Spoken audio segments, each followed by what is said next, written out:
Ekin dira, Fraisoro eskolako ikasle bat eta zuzendaria Aitor Etxegarai Elorriaga eta Pili Ibañez de Garaio Jaka. Kaixo! Arratsaldeon! Aitor eta Pili, ongi etorri. Aitor eta Pili. Aitor, zurekin hasiko naiz. Abeltzain hartzain belaunaldi berria zara, zuri nondik datorkizu afizio honekiko edo ofizio honekiko barkatu grina?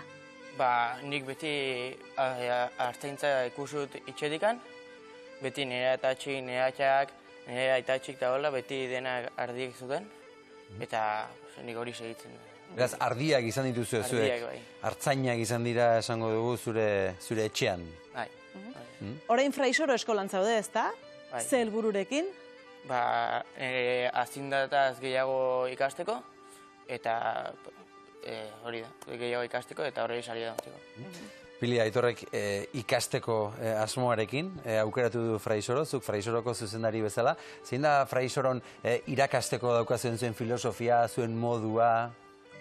Bai, gure helburua izaten da lan eginez ikastea.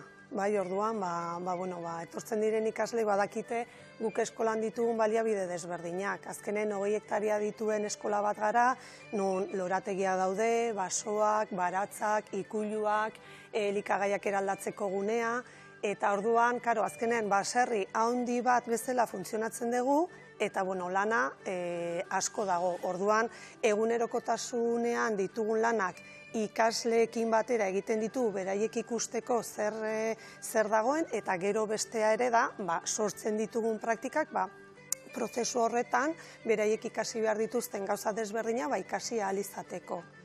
Praktika bai, eta teoria ere landuko da, ezta? Bai, ikasle igual teoria da gutxiena gustatzen zaiena, baina teoria beti funtsezkoa da. Oinarrizko datu asko ematen dira, izen asko, ezagutza asko, eta gero hori gehienetan eramaten da praktiketara. Helburua da, beraiek lotzea teoria eta praktika ulertzea, praktikan egiten diren hainbat gauza zergatik egiten dira. Ulertzea, zengatik hori ulertzen, lortzen dutenean edo iristen direnean hori ulertzera, beraiek ere erabakiak beste modu batean hartu ditzazkete. Aitor, egia da, gaur egungo nekazaritza edo lurrari lotutako lanetan, gainera teoriak ere baduela bere leku, ezta? Dena ez da egin, pentsatu eta antolatu ere egin behar da, ezta? Ez da gustatzen teoria ikastea. Bai, egin barra da. Ze ikasgai dituzu, esate baterako, Aitor? Zootecnia, makinaria, nekatzea ekoizpenak, instalakuntzak, eta landare osasunak, eta agronomia, eta hola. Denetik? Bai, denetik hanbizko bat. Aitor, zuk esan duzu, zure aitatxi, amatxi, denak izan dituzula hartzainan... Gehienak, bai. Bai, ez? Eta irakurri izan dizut ere hartzain ona zela. Hartzain ona izan zela aitatxi, ez? Bai, nire birratatxi, bai. Birratatxi. Hartzain ona bali badazuk asko ikasiko zuen haren gandik. Bai, nik enun izatzeko denbora izan. Eskolan ikasten duzu orain gehiago. Bai, orain gehiago. Eta etorkizunera begira, zuk nola irudikatzen duzu zure burua, Aitor? Ni nahi nuke gaznatego egin eta horretik ateri.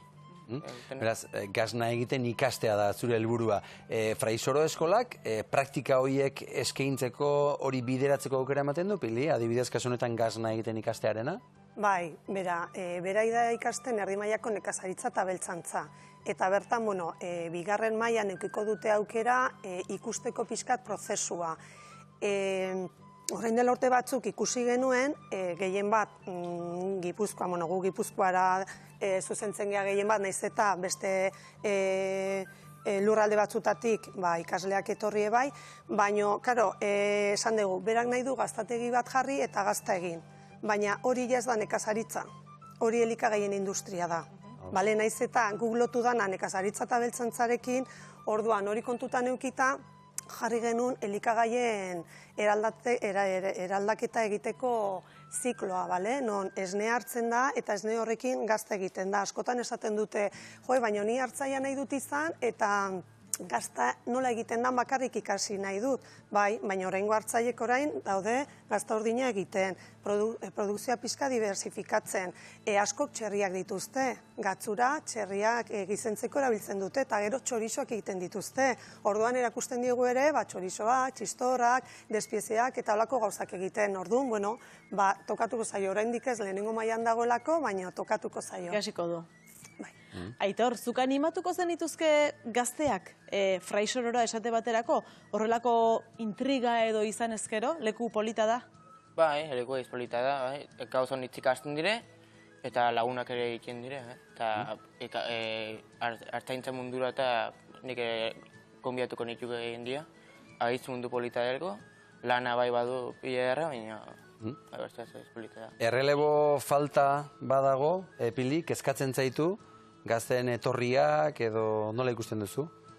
Bueno, nik uste dut lehenengo sektorean gauden eragile edo guziri kezkatzen gaitu, zengatik ez dago. Gu eskola bat geha, erkidegon beste eskola batzu daude, baita ikasleak pasatzen dira, baina ez da nahikoa. Orduan, errelebo falta arazo bada, lurraren eskuragarritasuna ere arazo bat izan daiteke, ez daukan aukera esplotazio bat, edo segun ze aukeratzen duen, esplotazioa jartzeko, eta horiek dira igual dauden arazo nagusiak.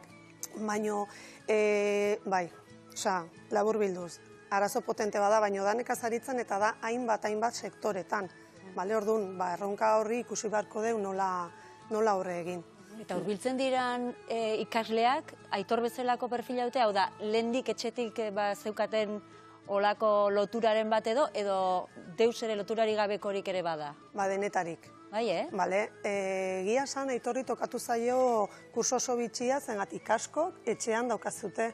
Dituzue animalik, behiak, ez behiak, ardiak, eta bai etortzen zaizkigu ikasle asko etxean animalik eta dituztenak, batzutan guraso kortaz bizi dira bestetan ez, eta bizitzen baldin badia gurasok beraiek nahiko lukete jarraitu, eta askotan dituztenak animaliak eta gurasok hortaz bizi nahi ez dutenak asko nahi dute bide hori jorratu, baina, guk deitzen digunak kalekumeak edo, sektorearekin beste kontaktu ez dutenak ere etortzen zaizkigu, eta horiek ere animatzen ditugu zengatik.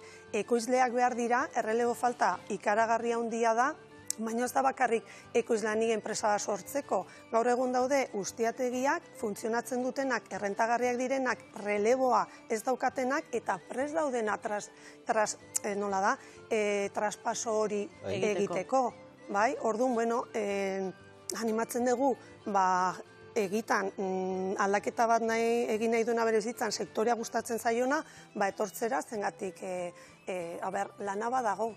Lana badago eta aukerak eta nekazaritza inguruan dauden hainbat elkartetan eta eragiletan ere jendea falta da. Berak ardia jarriko ditu, baina ardi horiek kontrola egingo zaie. Hori da. Kontroladorek behar dira. Produktu nekazaritza eta beltzantzarako eta lorezaintzako produktua saltzen dituzten lekuetan jendea behar dute. Traktorea konpontzeko mekanikoa behar dira. Desbozadora konpontzeko ere mekaniko behar dira.